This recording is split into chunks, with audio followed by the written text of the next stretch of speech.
스튜디오로 돌아와서 저희가 지금까지 전해드린 바로는 공수처가 곧 윤석열 대통령 체포영장 집행을 할 것으로 예상이 된다. 앞서 차량이 관저 앞까지 도착한 것까지 저희가 전해드렸는데 저희 스튜디오에 취재기자 신기혜 기자가 나와 있습니다. 이후 자세한 내용 함께 짚어보도록 하겠습니다. 어서 오십시오.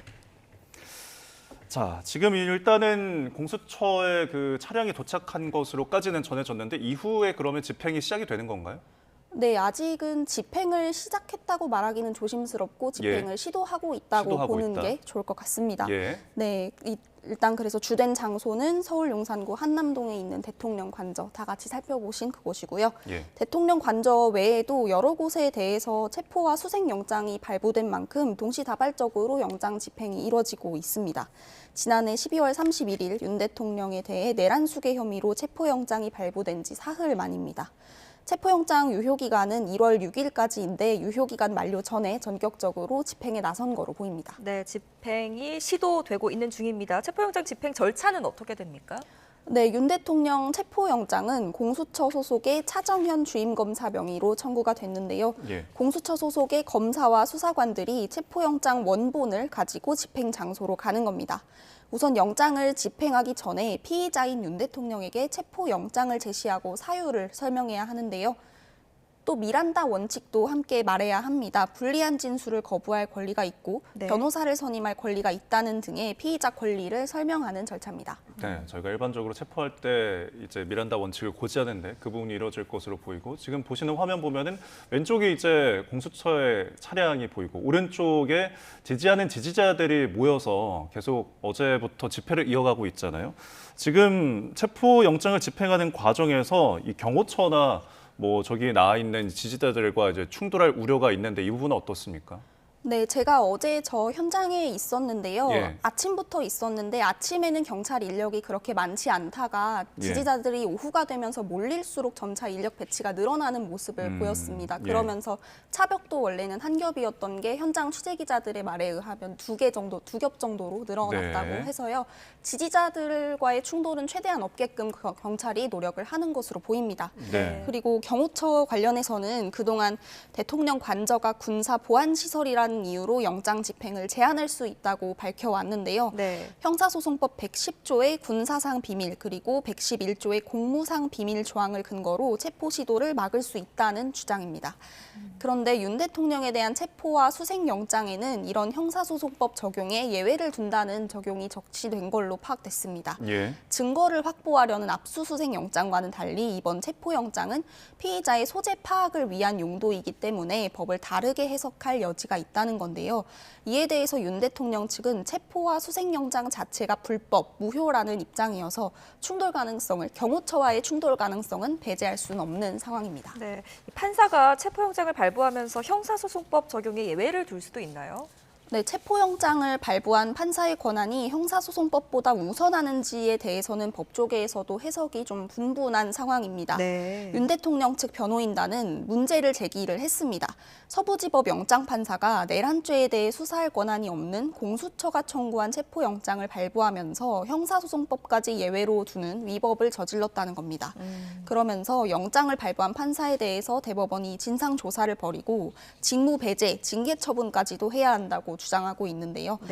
그래서 영장 발부에 불복해서 헌법재판소에 권한쟁의 심판, 효력정지 가처분을 신청한 데 이어서 어제는 영장 집행을 아예 불허를 해달라면서 법원에 이의 신청도 낸 상황입니다. 네, 저희가 이제 우려되는 것들이 저 현장에서 일어날 수 있는 어떤 물리적인 충돌이라든지 유혈 사태에 대한 우려들이 있는데 공수처는 이 부분에 좀 예방을 하는 것들이 있었나요? 네, 공수처는 이 윤 대통령 체포영장 집행 과정에서 발생할 충돌에 대비해서 경찰 기동대와 협력을 하기로 했습니다. 아까 말씀드린 차벽이라든지 점차 늘어났던 경찰 인력 그런 것들이 기동대 인력인데요. 이에 대해서 윤 대통령 측은 공수처의 경찰 수사지휘권이 없다면서 기동대는 질서 유지와 치안 활동만 할 수 있다고 밝혔습니다. 기동대가 체포나 수색영장 집행에 나서면 경호처나 시민 누구나 업무 방해, 직권 남용 등으로 체포할 수 있다고 경고까지 했습니다. 앞서 윤 대통령은 새해 첫날 대통령 관저 앞에 모인 지지자들에게 A4 한 장 분량의 메시지를 전달하기도 했는데요. 이 메시지에서 주권 침탈 세력과 반국가 세력의 준동으로 대한민국이 위험하다면서 나라를 지키기 위해 끝까지 함께 싸울 거라고 밝혔습니다.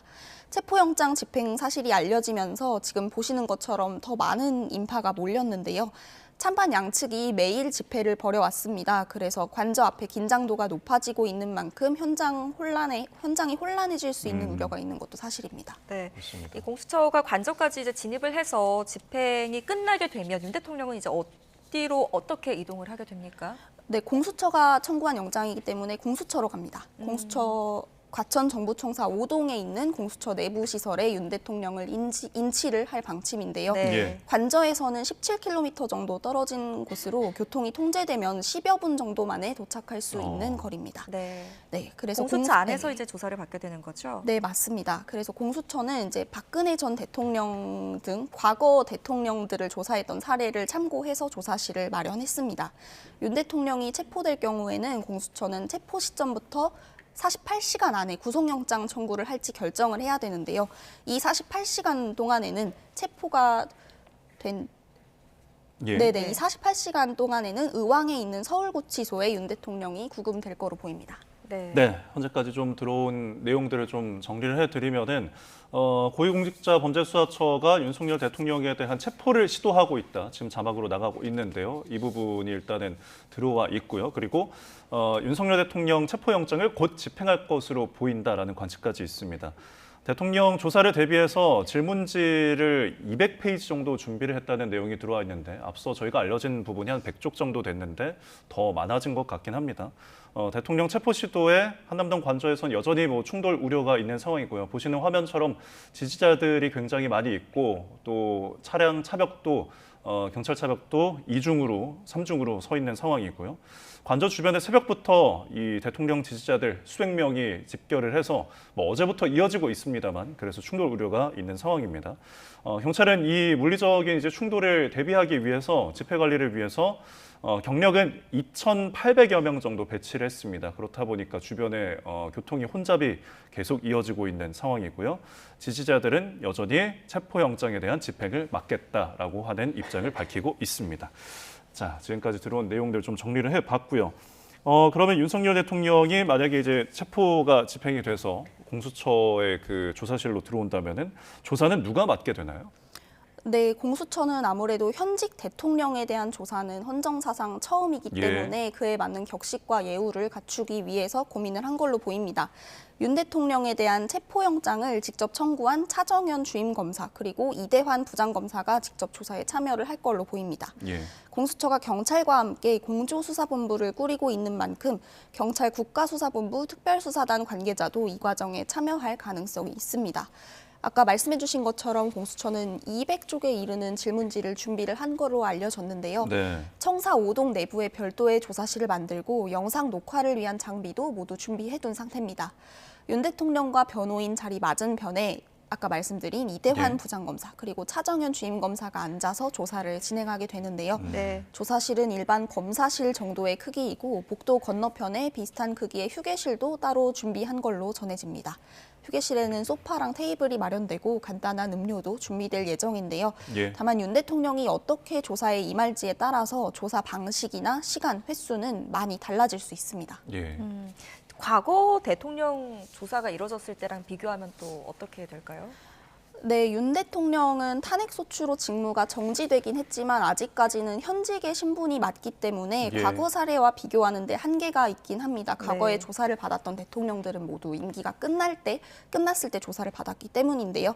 박근혜 전 대통령 같은 경우에는 국정농단 사건으로 파면된 이후에 조사를 받았는데 당시 중앙지검 특수 1부장이던 이원석 전 검찰총장이 한웅재 당시 부장검사와 번갈아서 문답을 이어갔습니다. 네. 이명박 전 대통령 조사 때는 송경호 전 중앙지검장이 특수 2부장으로 신봉수 대구고검장이 첨단범죄수사 1부장으로 참여했습니다.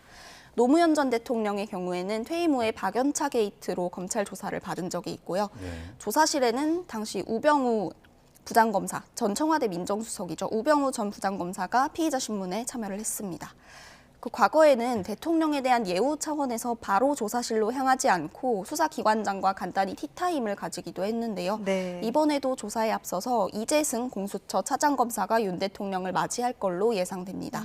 다만 윤 대통령이 공수처의 수사 권한 자체를 부인하고 있어서 어떻게 진행될지는 불투명한 상황입니다. 네. 지금 윤 대통령에게 적용된 혐의들이 있잖아요. 뭐 직권남용이나 내란 혐의, 이 범죄 사실에 대해서 좀 정리해 주실까요? 네, 말씀하신 것처럼 윤 대통령은 직권남용과 내란 수괴 혐의를 동시에 받고 있습니다. 네. 비상계엄이 선포된 지난해 12월 3일 국회와 선관위에 계엄군과 경찰을 보내는 등 독립된 헌법기관의 기능을 마비시키기 위해서 폭동을 일으켰다는 겁니다. 먼저 윤 대통령이 계엄을 선포한 직후에 발표된 포고령 제1호를 보면 가장 먼저 정치 활동을 금지하고 있습니다. 네. 이를 위해서 국회를 봉쇄하고 우원식 국회의장과 이재명 민주당 대표, 한동훈 당시 국민의힘 대표 등 주요 정치인들을 체포하도록 지시한 정황이 드러났는데요.